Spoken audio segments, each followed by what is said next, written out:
Hey, welcome to the Unshakable Edge, the podcast for those who refuse to settle. I'm your host, Joe Warren, and if you're ready to master discipline, strengthen your mindset, and gain the edge in every area of your life, this is your home. Each episode delivers powerful insights on resilience, growth, and success, helping you take control of your life, take action, and build an unshakable life.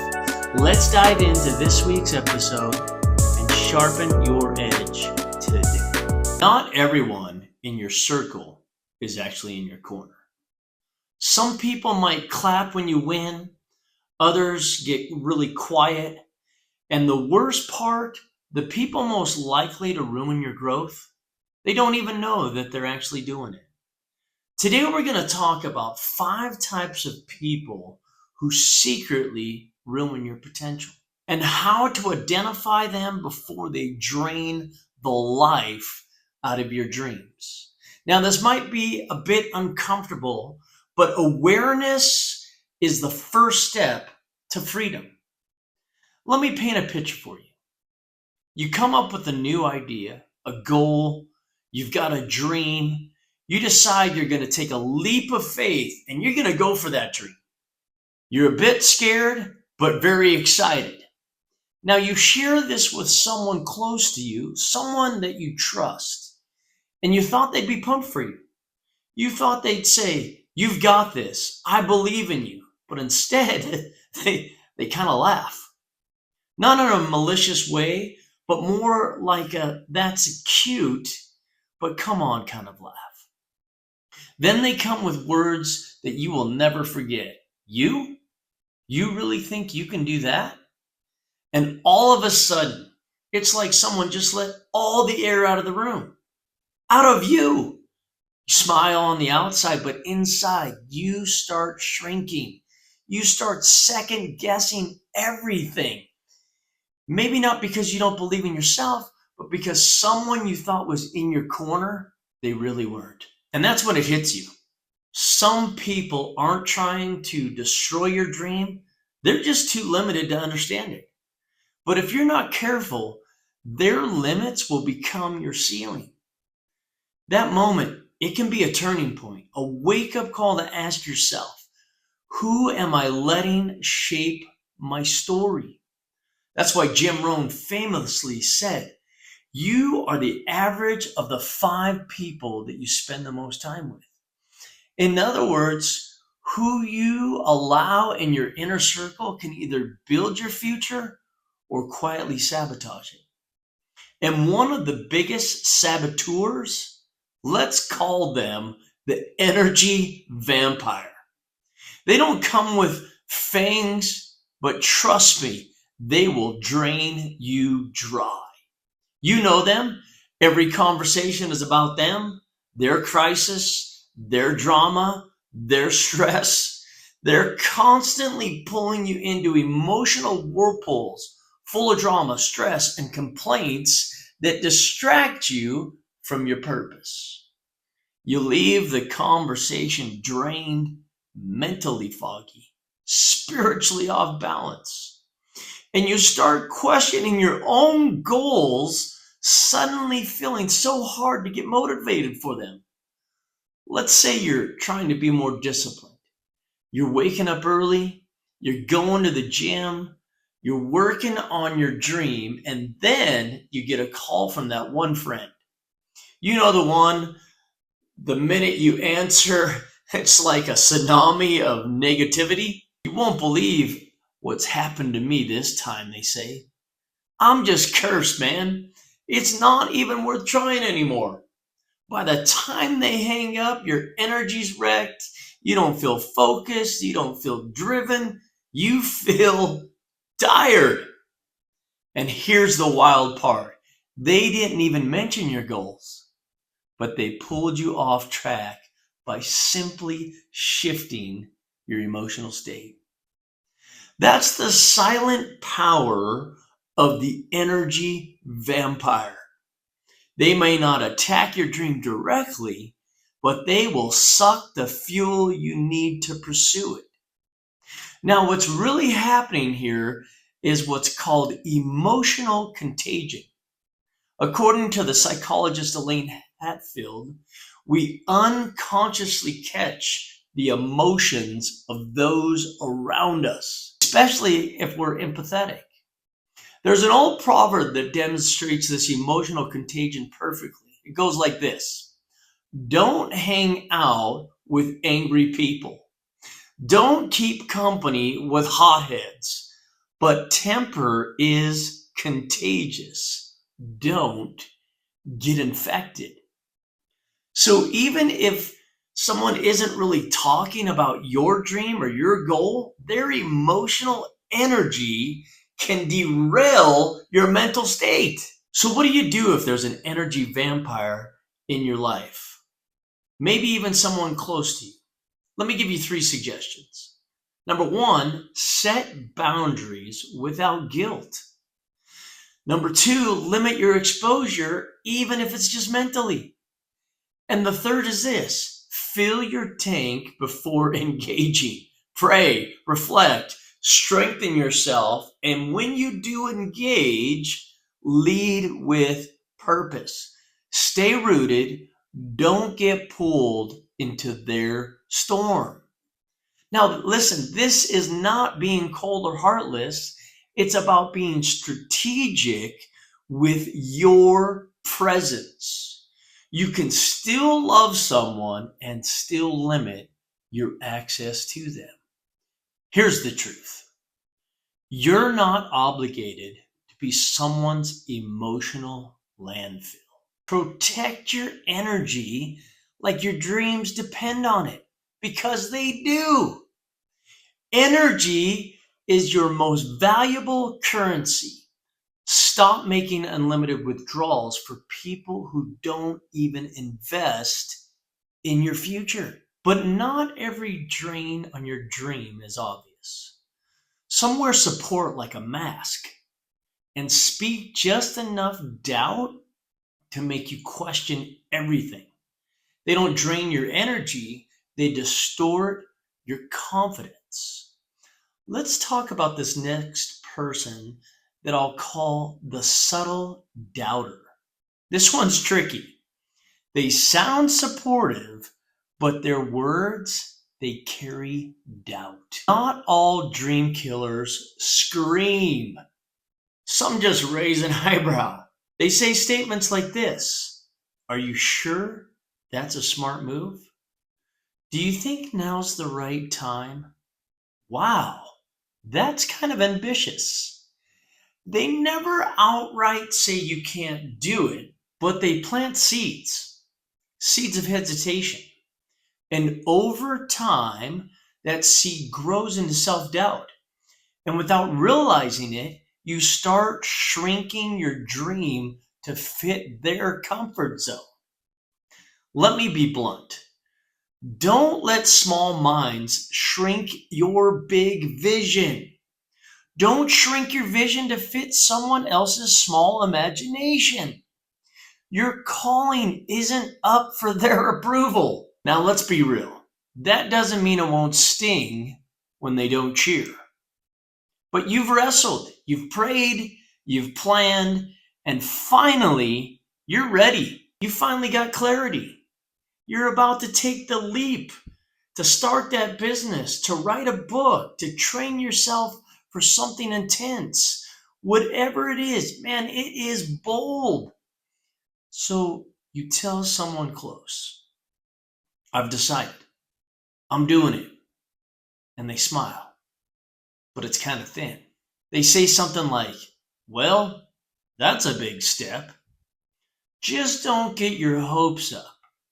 I hope it works out, but things like that don't always pan out.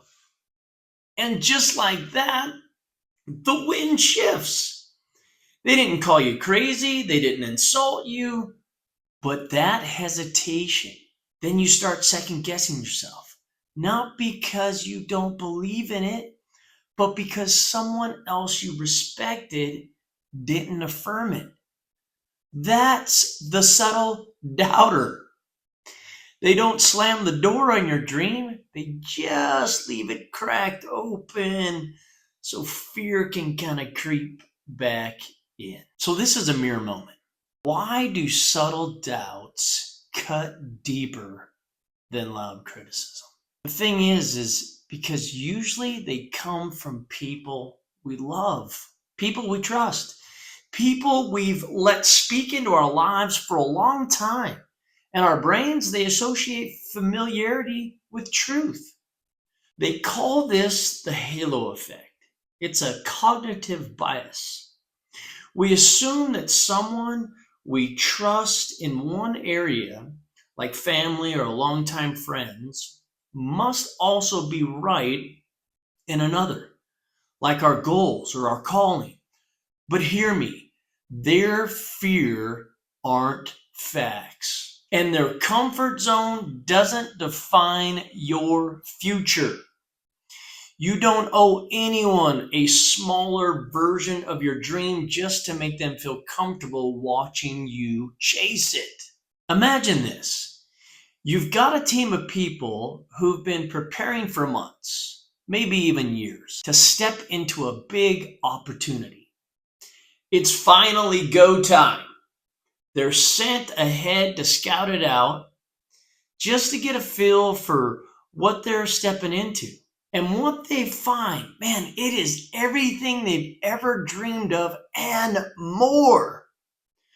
But when they come back to report, most of them don't talk about the opportunity. They focus on the obstacles.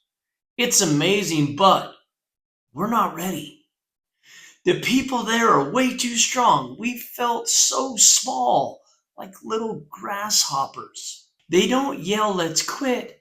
They just doubt in a calm, logical, just being realistic kind of way.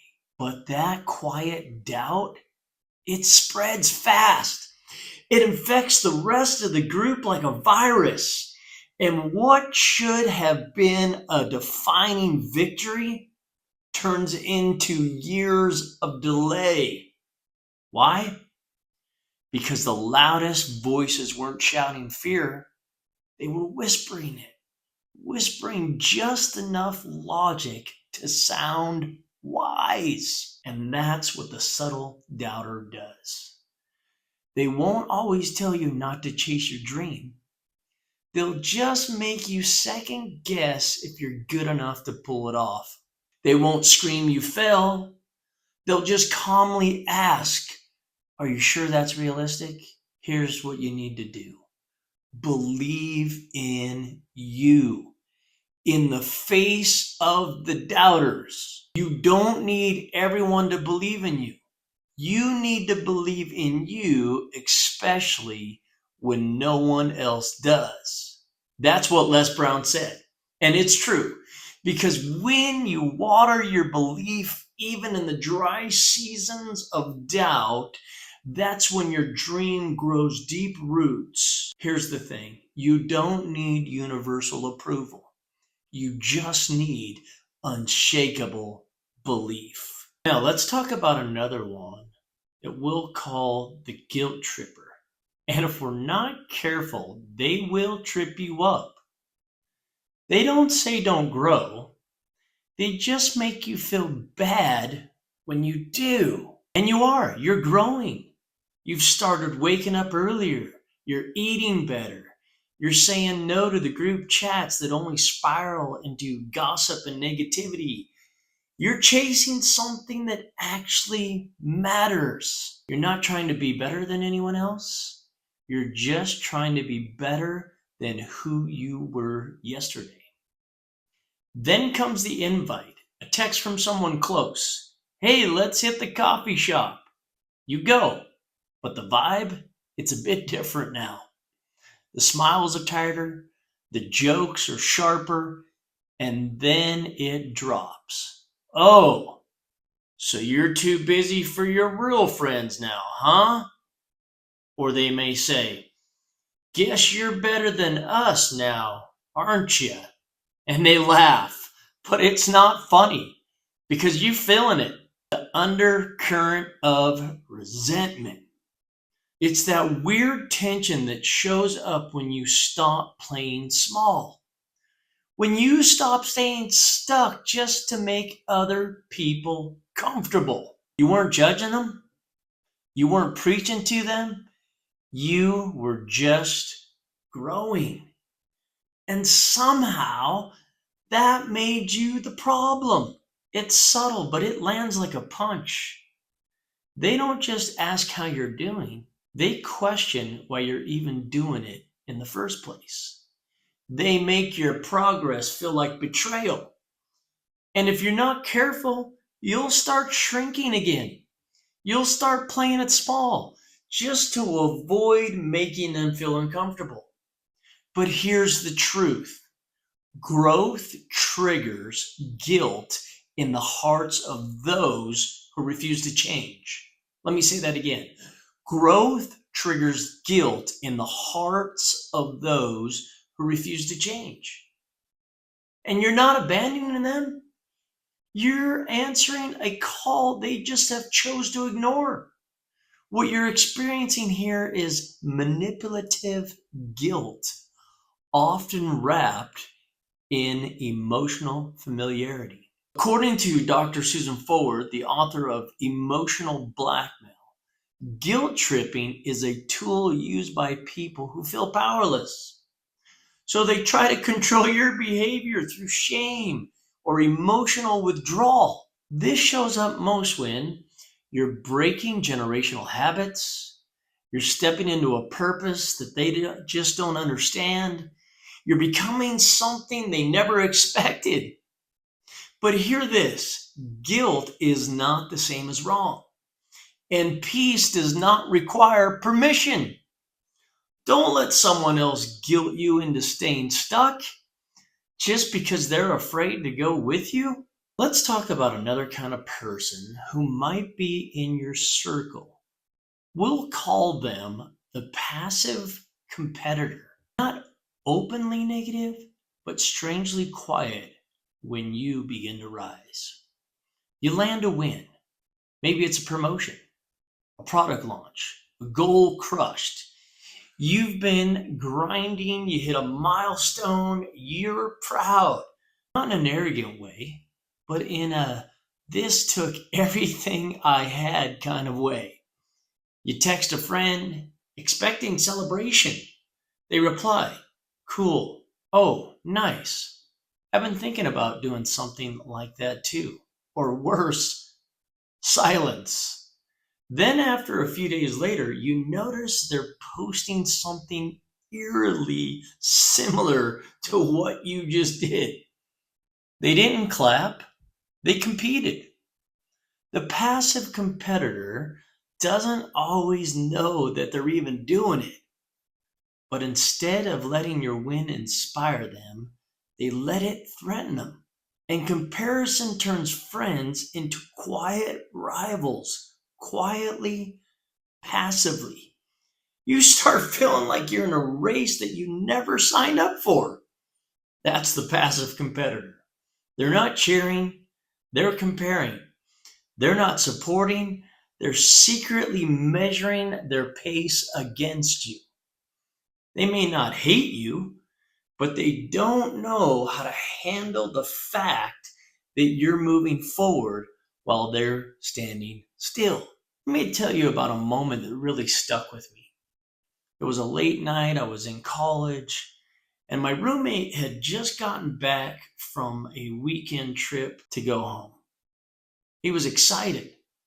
Something big had obviously happened in his life, and he began to tell me that he had come into some money, enough to finally buy a vehicle, and for him that was a game changer.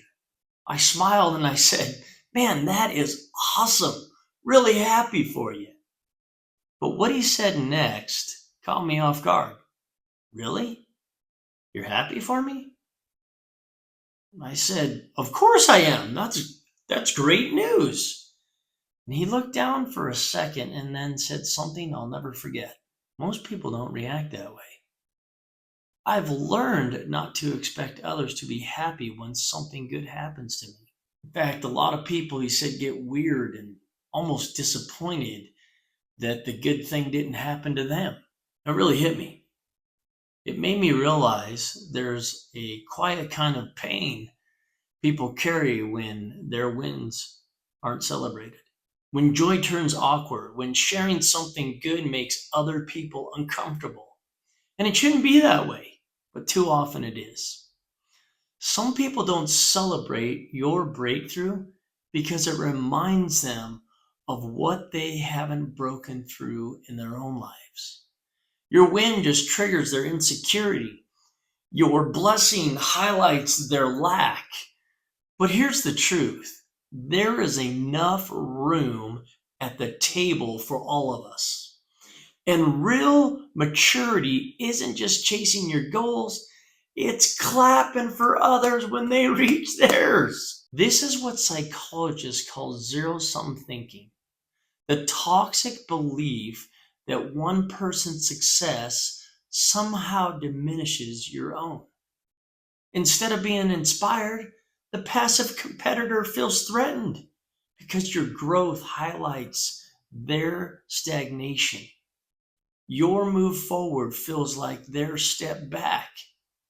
But your breakthrough doesn't block theirs.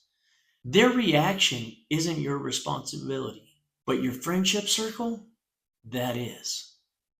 If someone's keeping score every time you rise, they were probably never really playing on your team. Listen, some friends are only comfortable with the version of you they can compete with. And if that's the case, maybe they shouldn't be in your circle. The last kind of person isn't toxic. They're not loud. They're not dramatic, but they're just as dangerous. They're what I'll call the comfortable anchor.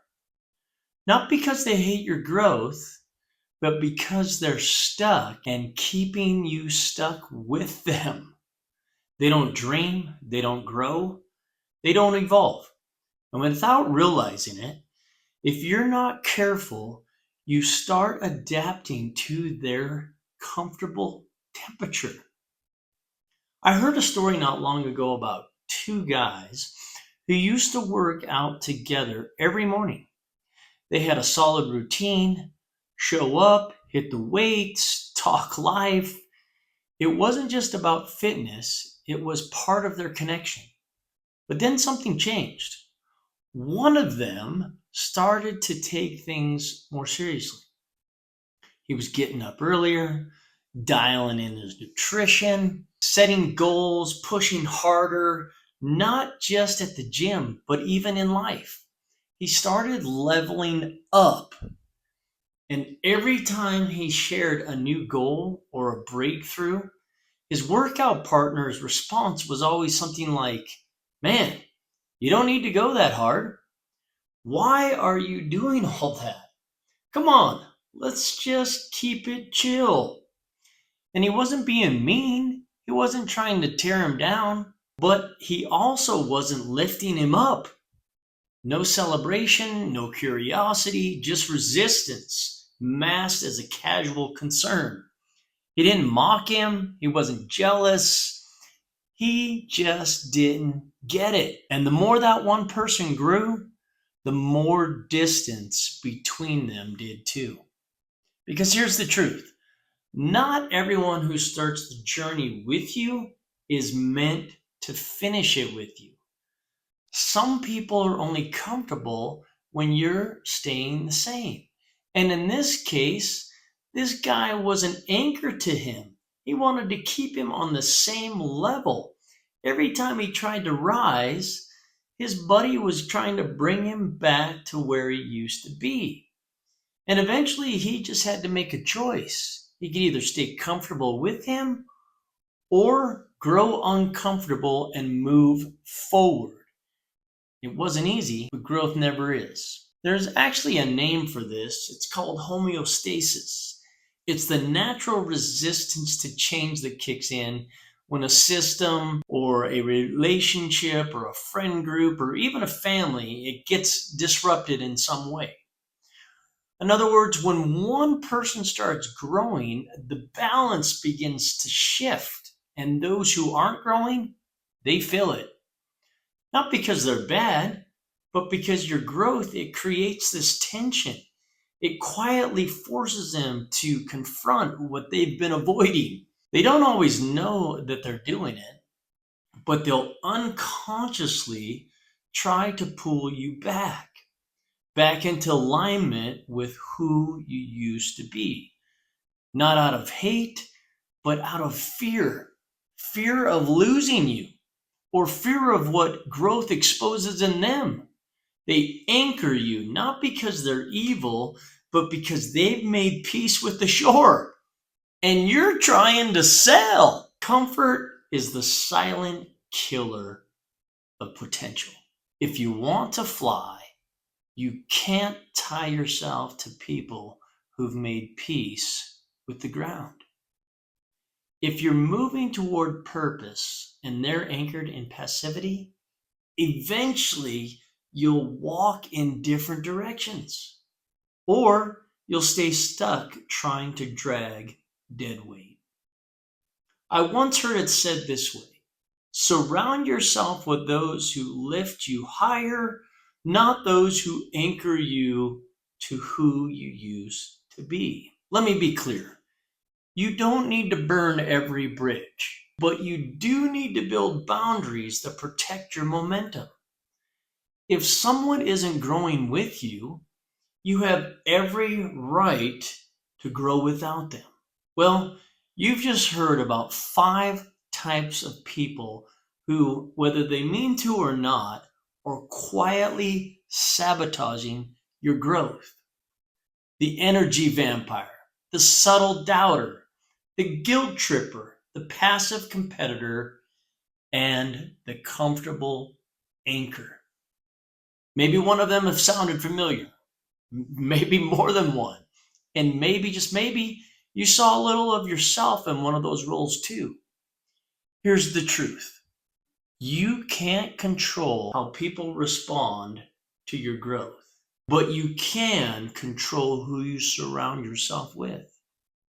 That's where your power lives. Surround yourself with people who fuel your fire, not smother it. Who clap when you win. Who challenge you to rise, not guilt you into staying the same. Because the future you're building deserves a circle of people that won't tear you down. So take a moment today, write down 5 people you spend the most time with, and then ask yourself a powerful question. Do they push me forward, or are they pulling me back? And then make one decision this week to protect your momentum.